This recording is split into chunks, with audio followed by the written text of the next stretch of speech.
lebih fokus gitu ya kuliahnya. Oke, sambil dibuka ya ini ya kameranya. Kita udah masuk sekarang di minggu ke berapa?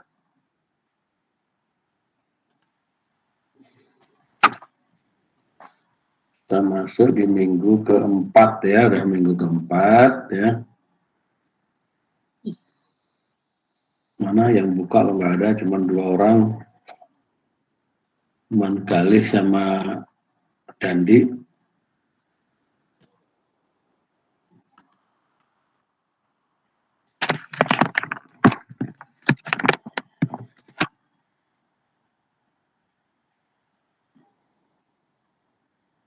Ini 36 orang, kita mahasiswanya ada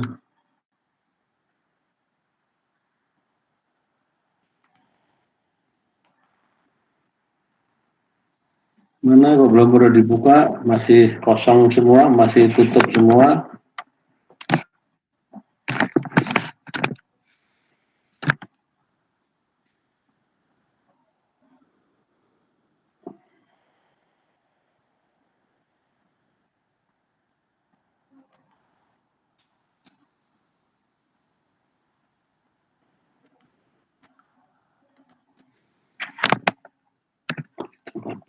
Ya jumlahnya baru berapa 36.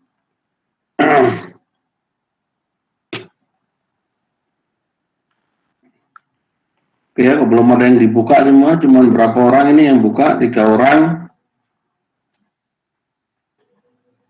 ya. Kita mulai aja. Assalamualaikum warahmatullahi wabarakatuh. Kita masuk di perkuliahan yang ke-4, minggu ke-4. Saya udah share juga materinya, ada di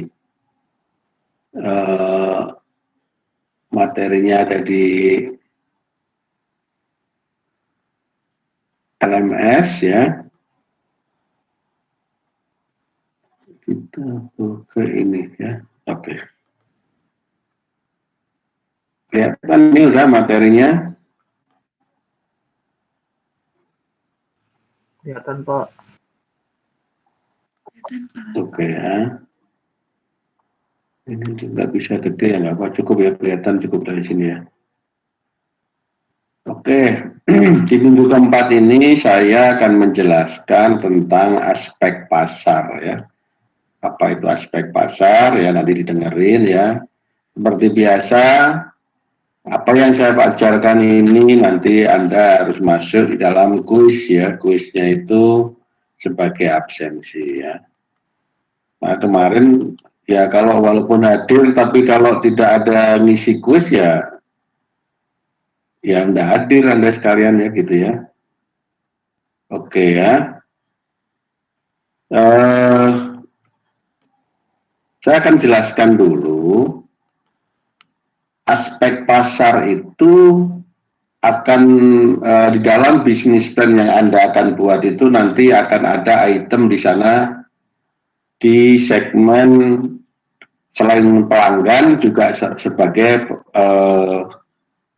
aspek di marketing atau di marketing ya, di bisnis plan-nya nanti ada di sana, termasuk menyangkut juga profil customer ya.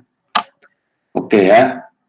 Nah dari beberapa item ini nanti kamu jawab di kuis ya, tolong diperhatikan ya supaya nilai kuisnya juga 100 karena ada nilainya selain absensi ya. Oke ya. Sifat pasar itu apa sih ya? Ada 4 item sifat pasar ya. Pasar itu bukan berarti ini ya, pasar baru ya. Pasar Ciapit kalau ini bukan. Pasar itu adalah di mana medan yang akan kita pakai untuk jualan gitu ya. Namanya pasar ya. Kalau saya jualan pasar saya ada di value, ada di mahasiswa dan sebagainya ya. Sifat pasar itu meliputi tentang keberadaan produsen lain sebagai pesaing ya. Keberadaan produsen lain sebagai pesaing. Jadi pasar itu yang saya bilang mesti selalu ada yang namanya pesaingnya ya. Mau di pasar tradisional aja ya, daging kiri kanannya semua jualan daging, kiri kanannya sayur-sayur ya, selalu ada pesaingnya gitu ya. Maka sifat pasar itu selalu ada pesaingnya ya. Yang kedua, sifat pasar adalah mempunyai market share. Market share itu apa ya? Jumlah pelanggannya ataupun cakupan pelanggannya. Jadi seberapa besar market share-nya. Oh, market share saya 50% dari produk kosmetik gitu. Produk saya adalah 10% dari produk alat-alat tulis yang dibutuhkan oleh mahasiswa. Kemudian jangkauan area penjualan. Itu saya bilang kemarin, maka harus Anda menentukan kalau Anda berjualan itu areanya di mana, ditentukan dulu. Ya. Dayakolot, kemudian apa Jawa Barat, Bandung Tok, atau seluruh Indonesia gitu ya. Yang berikutnya adalah besarnya permintaan pasar ya terhadap produk sejenis atau potensi pertumbuhannya ya.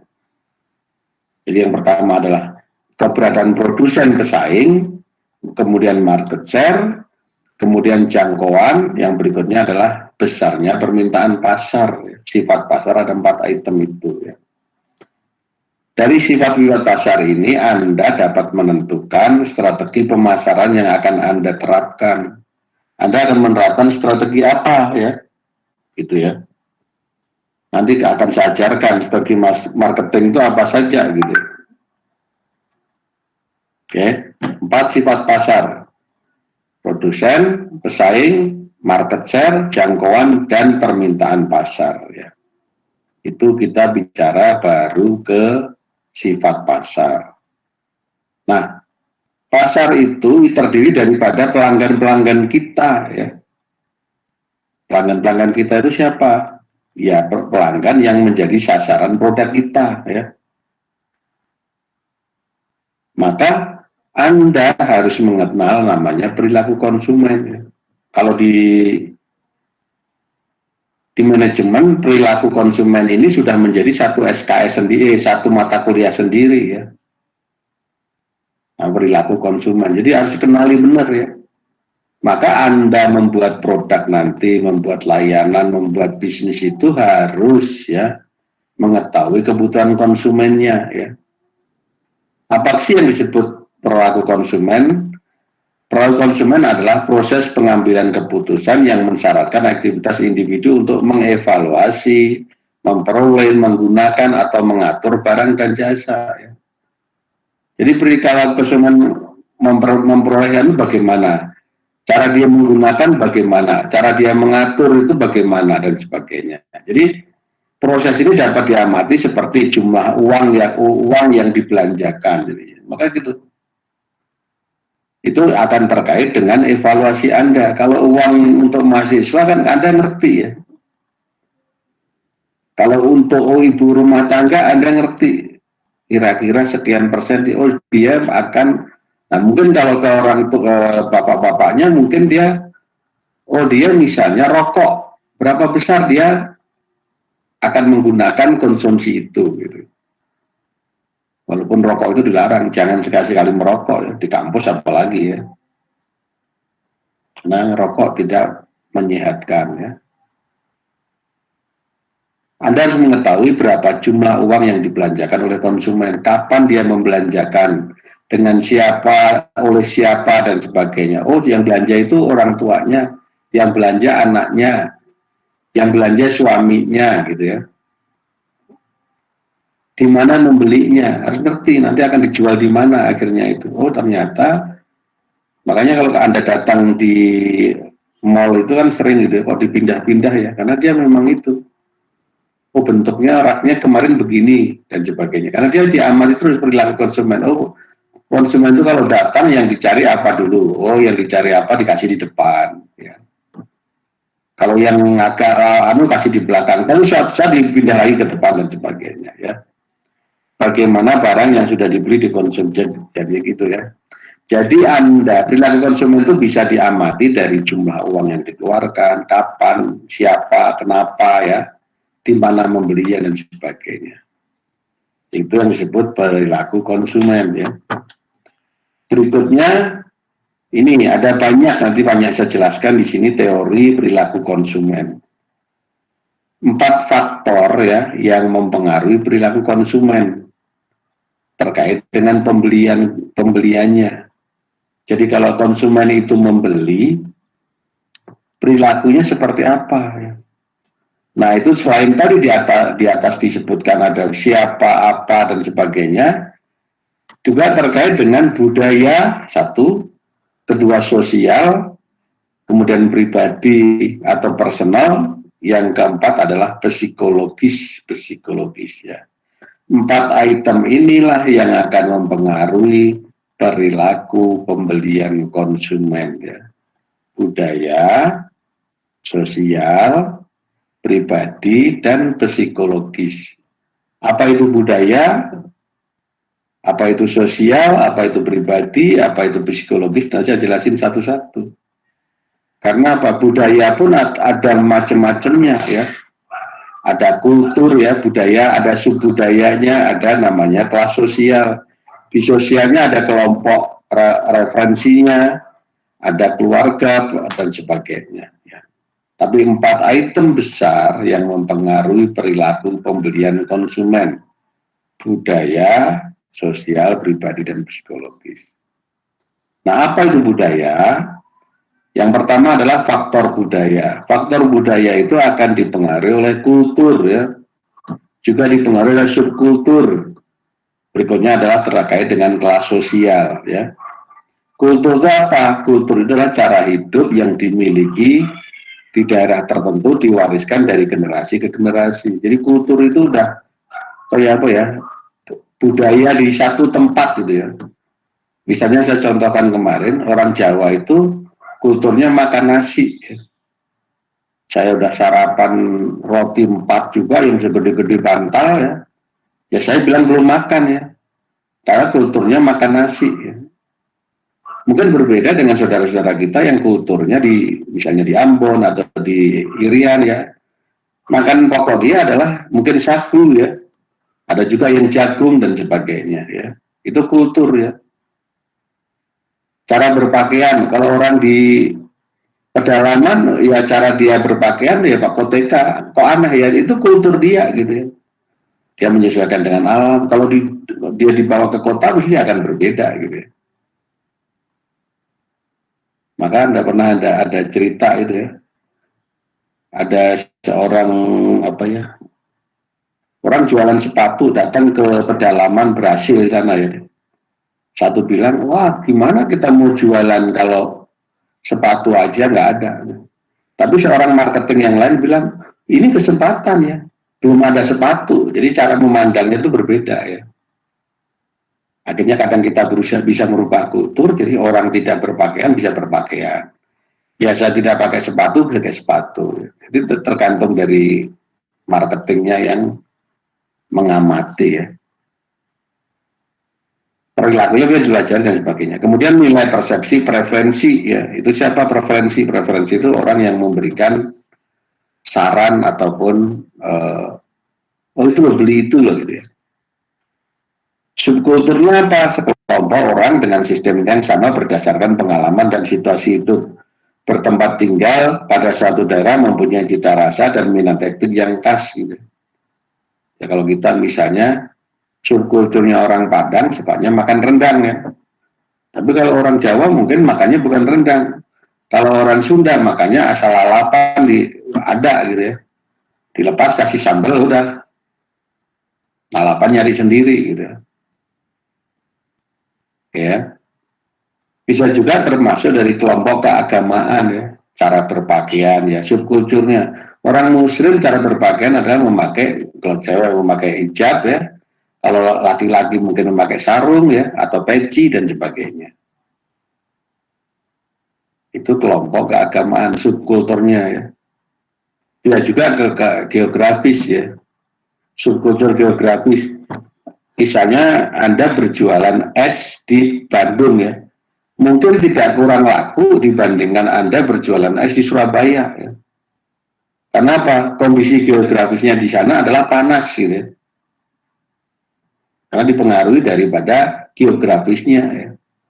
Mungkin akan cocok jualan es di Pontianak karena daerah memang paling panas di sana karena dilewati titik nol ya. Di Bandung es mungkin nggak laku ya, yang laku yang hangat-hangat ya, bajigur gitu ya, sebagainya ya. Dengan Anda mengetahui itu, Anda akan ngerti, oh saya itu kalau jualan di Bandung tuh yang cocok tuh begini ya. Kemudian kelas sosial ya, di faktor budaya ada kultur, subkultur, dan kelas sosial ya. Kelas sosial itu adalah intinya memperhatikan profesi produk dan merek yang berbeda, tapi tidak ditentukan oleh company, tapi daripada apa ya, susunan yang permanen dan teratur, yang anggotanya mempunyai nilai, minat, dan perilaku yang sama. Oh ini sosialita, dia mesti akan sama. Barang-barangnya branded dan sebagainya. Kalau mahasiswa, kelas sosialnya yang mahasiswa gitu. Jadi kalau orang menganggap kelas sosial itu selalu yang padahal enggak, kelas sosial itu bermacam-macam gitu ya. Kelas sosial masyarakat menengah, kelas sosial masyarakat high class, ada yang rendah dan sebagainya. Oke, jadi saya sudah menjelaskan ada 4 faktor budaya, kemudian faktor sosial, berikutnya faktor personal, yang kemudian 4 psikologis. Saya sudah menjelaskan yang disebut faktor sosial, faktor budaya. Berikutnya ada lagi yang namanya kedua adalah faktor sosial. Dibagi lagi, punya anak lagi di sana ya. Faktor sosial itu akan dipengaruhi oleh kelompok referensi atau rujukan ya. Kelompok yang berpengaruh langsung pada sikap individu yang menjadi anggota atau bukan anggota dari kelompok itu. Kelompok ini dapat mempengaruhi orang lain pada perilaku dan gaya hidup. Anda geng motor ya, maka pakaian Anda seperti itu ya. Anda moge ya, mesti pakaiannya pakai topi apa helm yang nggak pakai ujungnya itu ya, yang pakai batok, kayak jaket, sepatu jobur dan sebagainya. Jadi mereka mempengaruhi pilihan produk dan merek yang akan dipilih oleh seseorang. Maka kalau Anda nanti di Avika aja ya sering ya, kita akan mempengaruhi Anda untuk memakai alat-alat ya kadang apa ya skate up gitu ya, board gitu ya. Nah, itu kita arahkan ke sana ya. Ya biasanya ada juga mitra yang ngajak, Pak saya pengen memperkenalkan anak ini ke anak-anak Bapak gitu ya. Nah, kita buat di sana ya. Nah, kelompok itulah yang akan mempengaruhi Anda akhirnya memakainya ini atau disarankan Anda memakai aplikasi software yang ini dan sebagainya ya. Siapa itu kelompoknya? Ya, mungkin yang mempengaruhi itu atau referensi atau rujukan itu mungkin dosennya ya. Oke. Yang berikutnya adalah keluarga. Jadi kelompok referensi itu rujukan ya, dosen mempengaruhi mahasiswa. Kelompok moge mempengaruhi anggota-anggotanya menggunakan pakaian yang apa gitu ya. Keluarga itu anggota keluarga pembeli dan memberikan pengaruh yang kuat terhadap perilaku pembeli ya. Ya terus terang ya, kalau orang tua itu sangat mempengaruhi. Walaupun kadang saya aja kalau mau membelikan istri saya aja selalu nggak cocok, akhirnya saya udah males gitu ya. Wah udah saya sayang istri ya, udah jauh-jauh dari luar kota saya beliin baju yang warnanya cantik ngejreng menurut saya, sampai di rumah ternyata nggak suka ya, ternyata seleranya berbeda gitu. Akhirnya lama-lama udahlah beli sendiri aja, nggak pernah cocok gitu ya. Walaupun sebetulnya saya akan mempengaruhi dia, ini loh pakai baju yang warnanya begini, tapi karena memang biasanya rasanya dia kan sukanya yang lain gitu ya, warnanya yang kalem dan sebagainya. Atau ke anak saya misalnya, anak saya kamu pakai baju ini loh nak, mungkin dia udah nggak mau ya, sudah berbeda lagi ya. Maka tapi intinya keluarga itu mempunyai peran akan mempengaruhi pola perilaku apa yang dia perlukan gitu ya. Kemudian berikutnya adalah peran dan status ya. Posisi seorang dalam tiap kelompok dapat ditentukan dari sisi peran dan statusnya. Statusnya mahasiswa ya, yaitu statusnya manajer ya dia begitu ya. Mungkin akan preferensi sendiri ya. Tiap peran membawa status yang mencerminkan penghargaan umum untuk masyarakat. Contohnya adalah direktur memakai pakaian yang mahal ya, pakai dasi ya. Nah, dia udah status, oh itu direktur ya, mobilnya BMW ya, Mercy dan sebagainya. Nah itu status itu. Mungkin sekarang BMW Mercy sekarang mungkin udah banyak lagi ya. Raffi Ahmad ya, artis ya, mestinya makanya mobil-mobil yang mewah-mewah gitu ya. Oke ya. Saya sudah jelasin faktor budaya, faktor sosial. Berikutnya yang akan saya jelaskan adalah faktor pribadi atau personal. Cukup panjang di sini ya. Ini nanti saya tanya juga di kuis ya, semua ada di kuis ya. Faktor pribadi atau personal ya. Apa saja yang disebut faktor pribadi atau personal yang mempengaruhi perilaku pembelian, usia dan tahap siklus hidup. Apa itu? Ya jelas ya, kebutuhan anak-anak muda akan berbeda dengan kebutuhan orang-orang tua, berbeda lagi dengan kebutuhan anak-anak gitu. Atau sekolah aja, SD, SMP aja udah berbeda.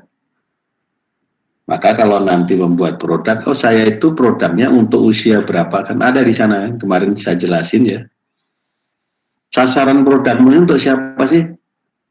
Untuk anak muda, teenagers, untuk anak balita, nah gitu kan beda lagi.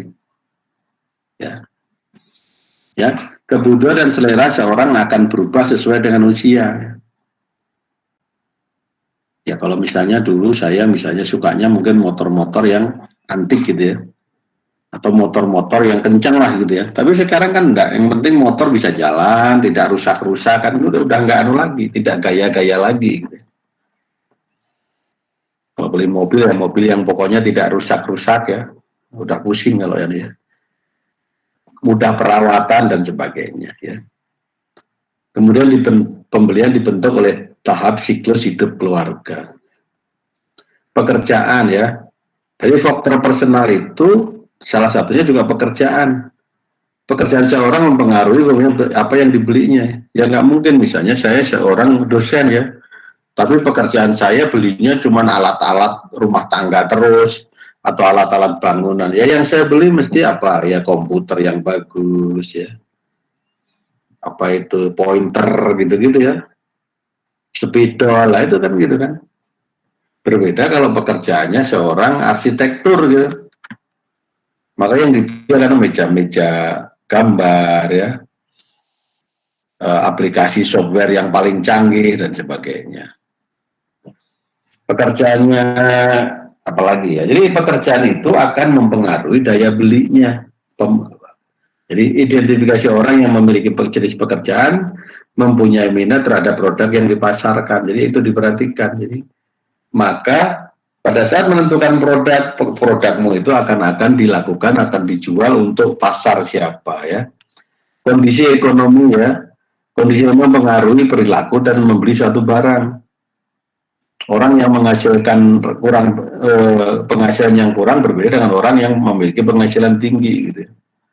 Maka selalu saya bilang menentukan produk maka sasarannya kemana gitu. Pasaran mahasiswa, pasaran orang tua, pasaran ibu rumah tangga, ya itu kan punya kantongnya sendiri-sendiri.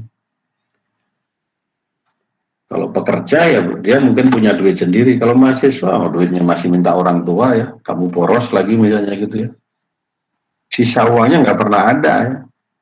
Gimana mau beli? Akhirnya yang beli tetap orang tuanya. Ya. Berikutnya adalah gaya hidup atau lifestyle ya. Gaya hidup atau lifestyle adalah gambaran tingkah laku, pola cara hidup yang ditujukan bagaimana seorang minat, ketertarikan, membedakan satu dari orang lain dan lingkungan ya.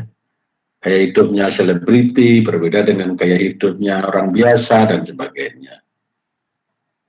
Kepribadian dan mengacu pada karakter psikologis. Jadi inilah beberapa faktor pribadi, ya. Pribadi itu yang ada di dalam diri kita. Gitu.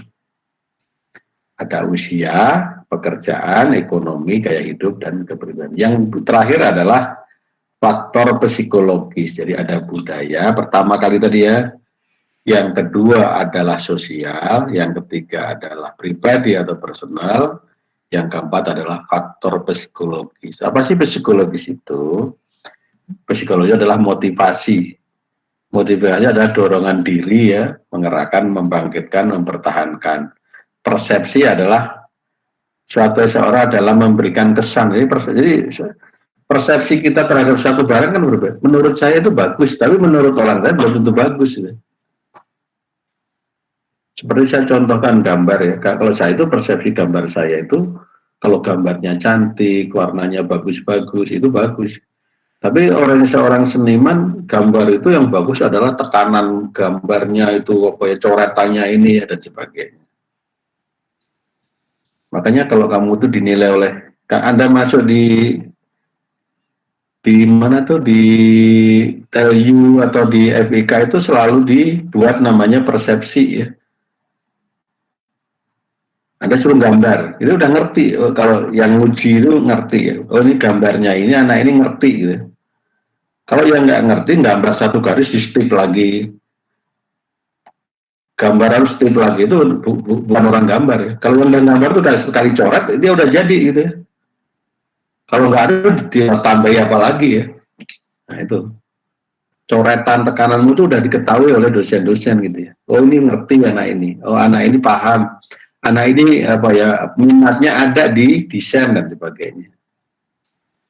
Maka kalau Anda kuliah tidak ada minat di desain, tidak punya apa ya ketertarikan gambar ya berat gitu ya. Maka Anda akan keteteran ya. Keyakinan dan sikap adalah kecenderungan bertindak ya.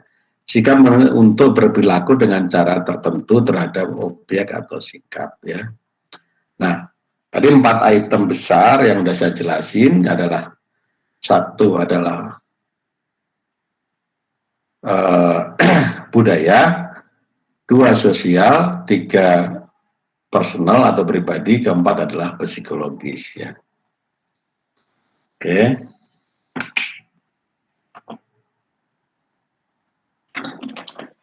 Nah ini market demo info, jadi lingkungan pasar ya. Lingkungan pasar mengacu semua kekuatan atau tenaga yang lebih besar ya. Jadi contohnya apa? Lingkungan pasar itu bisa demografik ya, ekonomik, natural, teknologi, politik, dan banyak yang mempengaruhi pasar itu. Ya. Demografik itu apa? Ekonomik itu apa? Ya pastinya ada ya. Semakin biaya hidupnya itu ya, semakin pendapatan kita tinggi ya, semakin kita pendapatan kita, biaya beli kita ya naik gitulah. Oke ya. Nah, dari environment itu maka Anda akan diajarkan, ingat itu, strategi marketing. Ada 3 strategi marketing. Apa itu? 3 strategi marketing adalah segmenting, targeting, positioning. Gampang singkatannya, STP ya. Segmenting, targeting, positioning ya. Segmenting itu apa? Targeting itu apa? Positioning itu apa? Ya. Ini adalah kalau di ilmu marketing itu udah basic banget ya. Kalau di kamu ya paling basicnya merancang dari merancang satu ya. Kalau di marketing ini sangat paham sekali ya. Apa yang disebut dengan STP. Ya. Untuk mencapainya perusahaan harus berlaku melakukan STP menurut Abdul Manap itu segmenting, targeting, dan positioning. Apa itu segmenting atau segmentasi? Adalah proses membagi pasar menjadi kelompok-kelompok konsumen yang lebih homogen. Apa itu homogen? Homogen itu sejenis lah gitu ya. Kalau yang banyak itu namanya heterogen ya. Jadi proses untuk membagi pasar menjadi kelompok-kelompok konsumen yang lebih homogen, di mana setiap kelompok konsumen dapat dilihat sesuai target pasar yang mencapai dengan baruan pemasarannya. Apa itu? Kalau misalnya gini, saya contohkan, ada populasinya itu mahasiswa ya. Oh, mahasiswa pun dibagi lagi, mahasiswa teknik ya, mahasiswa manajemen ya, ada mahasiswa desain. Itu udah, itu homogen ya. Anda termasuk di dalam kelompok segmentasi mahasiswa, tapi masuk lagi di dalam kelompok mahasiswa desain. Gitu. Berbeda, kebutuhannya akan berbeda ya. Mata kuliahnya juga berbeda gitu ya. Maka yang disebut segmentasi adalah membagi lebih kecil-kecil lagi.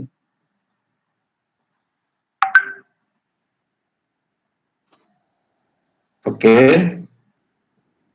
Kemudian ada proses membagi keseluruhan pasar yang itu menjadi kelompok kecil dari situ ya. Kemudian apa itu yang disebut variabel dari segmentasi yang disebut ada aspek geografis, aspek demografis, aspek psikografis, dan aspek perilaku. Aspek geografi itu apa? Pasar dibagi menjadi negara, wilayah, kota. Oh jadi geografinya batasnya itu apa? Negara Indonesia. Wilayahnya apa? Provinsi Jawa Barat, kotanya Bandung dan sebagainya. Ya, geografi itu ya. Kalau demografi itu berbeda lagi ya. Jadi hampir-hampir tipis namanya ya. Geografi, demografi. Yang demografi adalah membagi kelompok-kelompok seperti umur, ya, jenis kelamin, ya, pendapatan, ras dan sebagainya. Jadi bedakan ya, geografi itu wilayah. Kalau yang demografi itu adalah umur, jenis kelamin, ya, pendidikan, ya. Demografinya adalah kelompok S1, S2, S3 dan sebagainya. Aspek psikografis membagi dalam kelompok yang berbeda berdasarkan kelas sosial seperti kepribadian, gaya hidup dan sebagainya.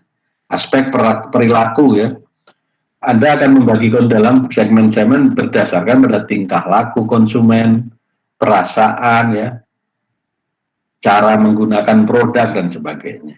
Ya. Itu adalah variabel dari segmentasi. Kegunaannya segmentasi adalah memperoleh posisi.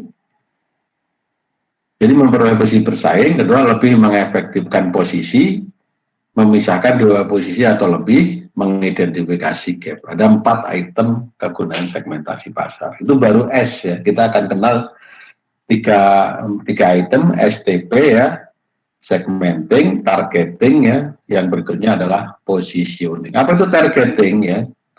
Targeting adalah target itu kan gitu. Kalau kita memanah itu target saya itu bulatan itu yang paling tengah, nah itu yang disebut misalnya targetnya pas banget gitu.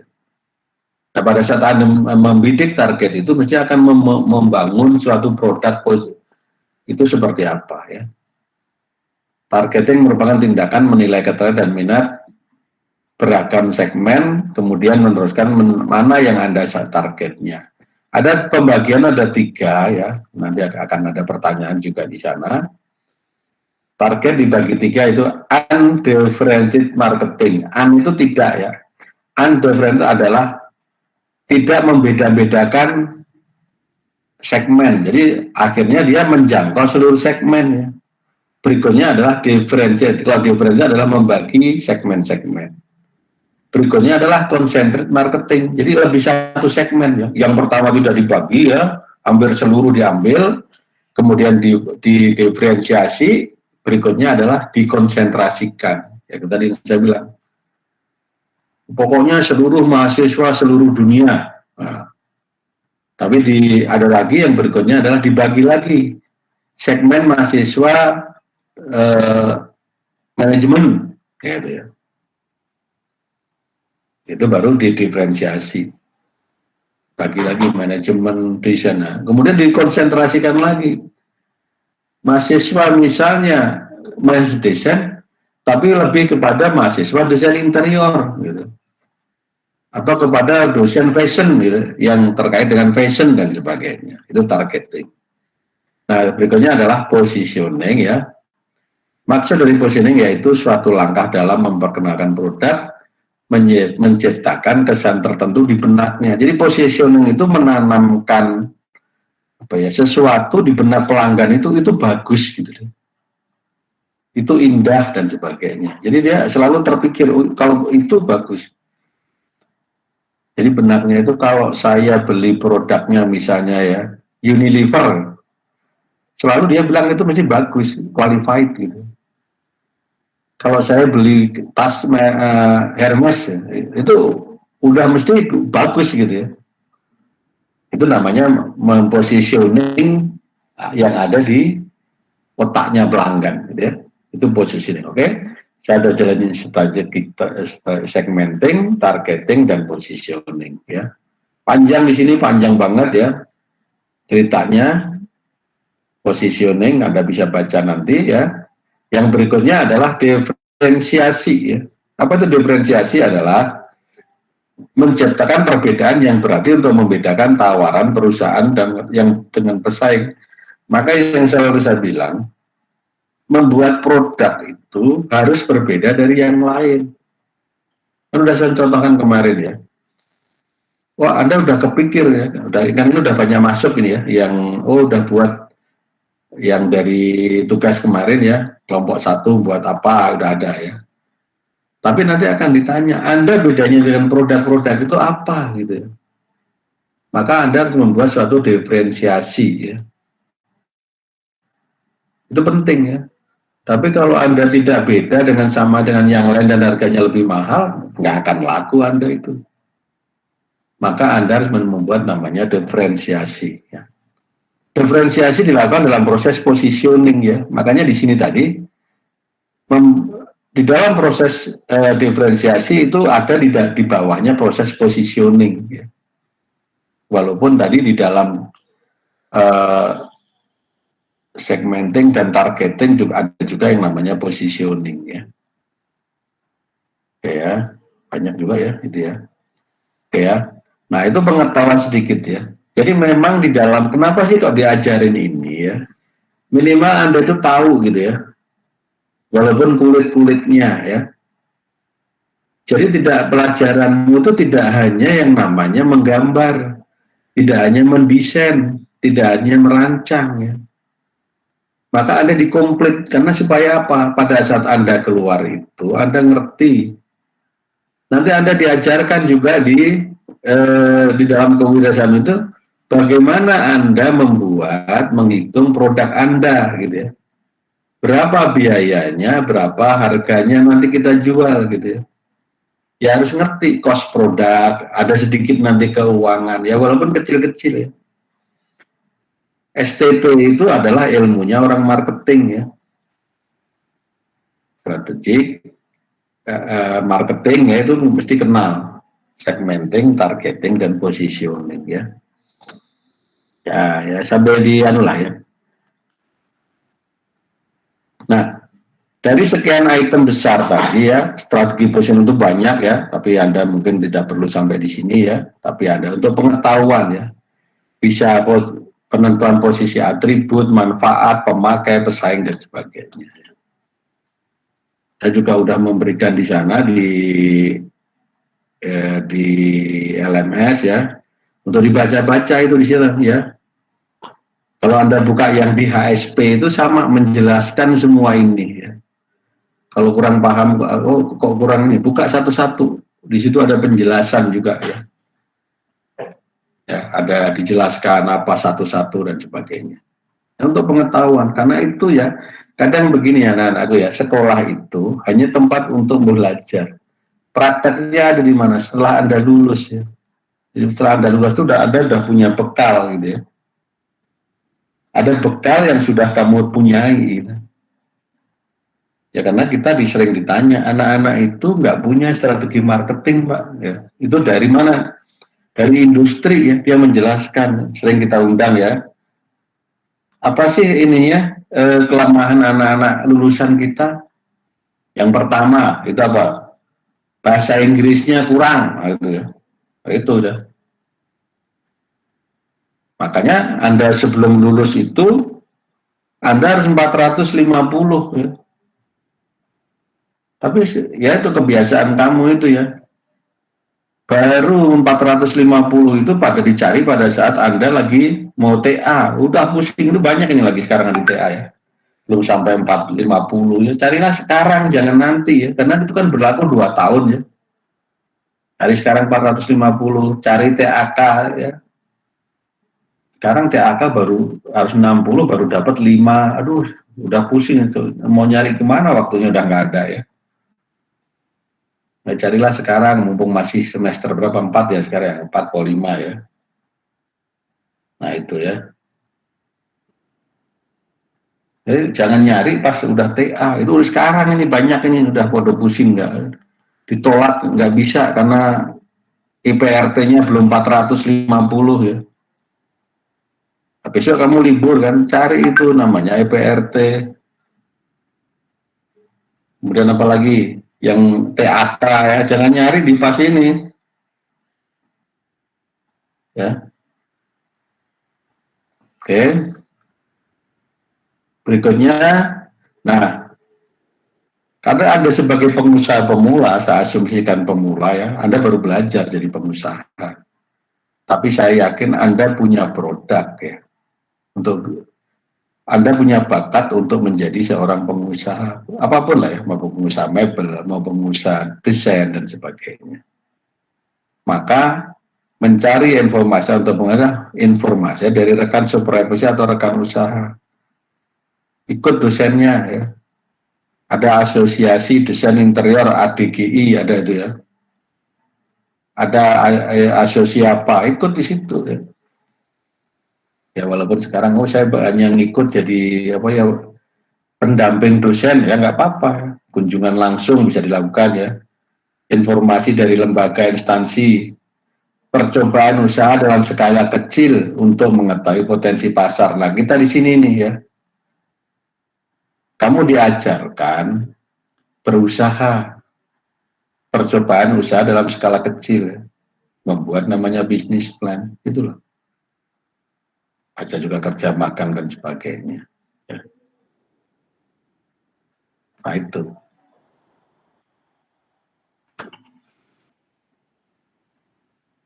Oke, ya.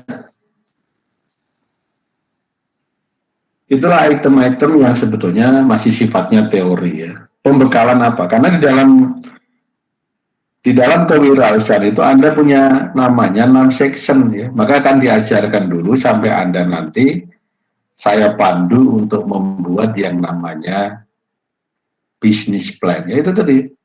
Salah satu utamanya adalah Anda harus mengenal customermu. Anda harus mengenal pelangganmu. Itu ya. Maka di sini tadi Anda diajarkan tentang pelanggannya itu apa? Pelanggannya itu ya pasar tadi. Apa yang ada di pasar ya kita pelanggan ini. Oke lah. Ya mungkin itu saja ya teorinya ya. Di keempat, kelima ya. Mulai kelima saya mungkin udah mulai masuk membuat bisnis plan-nya ya. Kemarin produk udah saya jelaskan, mendevelop produk seperti apa dan sebagainya. Oke ya. Nggak banyak yang saya sampaikan ya, karena memang terus terang ini hanya bekal ya. Karena core-mu itu bukan di sini ya. Core-mu adalah ada di desain ya. Tapi Anda harus tahu ya, sedikit tentang keuangan dan sebagainya ya.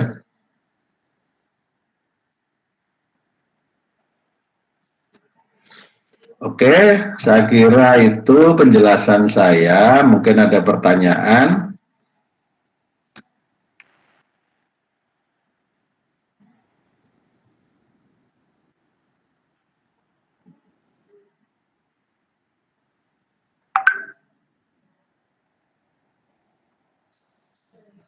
Ada pertanyaan? Pak, saya mau nanya Pak, Eh? lebih baik penjualan dulu atau branding dulu Pak?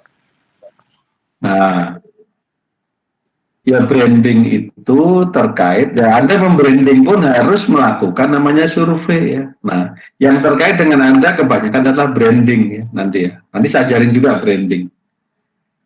Di branding itu apa ya? Oh di brandingnya itu, oh ya karena ini produk ini brandingnya. Branding itu pengertiannya kita membranding produk saya itu seperti apa gitu ya. Oh brandnya, brand itu apa ya? Merek nanti kalau ada yang belajar AKI juga ya. Merek. Jadi ya lebih dulu kepada di brandingnya dulu ya. Jualan itu ya nanti ya. Dari branding yang kita lakukan ini, maka perilaku tanggapan konsumen seperti apa terhadap brand kita ini ya. Apalagi produk baru.